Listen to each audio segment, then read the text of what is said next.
ٹھٹھا سے نظام بیروہی کی رپورٹ کے مطابق ثقافت دوست فورم ٹھٹھا کی جانب سے سندھ کے ثقافتی مقامات کی دیکھ بھال اور مرمت نہ کرنے کے خلاف شہر کے نوجوانوں اور مختلف تنظیموں کے کارکنوں نے احتجاجی مظاہرہ کیا۔ مظاہرین نے ہاتھوں میں پلے کارڈ اٹھا رکھے تھے۔ انہوں نے ثقافتی مقامات کی دیکھ بھال نہ کرنے پر انتظامیہ اور سندھ گورنمنٹ کے خلاف شدید نعرے بازی کی۔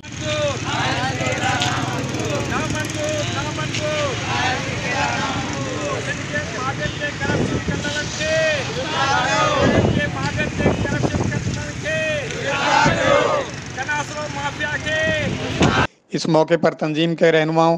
رشید جاکڑو، رحمت اللہ چھٹو، یاسر سندھی اور دیگر نے کہا کہ محکمہ ثقافت کے افسران کی جانب سے تاریخی مقامات کی مرمت پر لگنے والے کروڑوں روپے کے بجٹ میں کرپشن کی جا رہی ہے، جس کی وجہ سے مکلی، بمبور اور کینجر جیسے تاریخی اور سیاحتی مقامات کی حالت انتہائی خراب ہو چکی ہے۔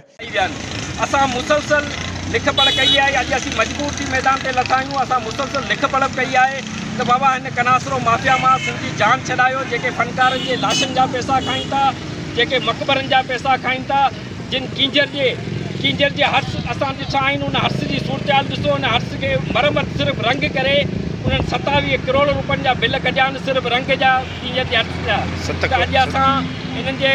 इन्हनि जे माफ़िया ख़िलाफ़ मैदान अमल ते लाया आहियूं ऐं असां जेकॾहिं कल्चर डिपार्टमेंट सिंध गवर्नमेंट इन्हनि ख़िलाफ़ एक्शन न खणंदी, इन्हनि जी नेब इन्हनि जी इंक्वायरी न कंदी त असां सिंध जे समूरनि प्रेस क्लबनि ते, कराची प्रेस क्लबनि ते ऐं असांजो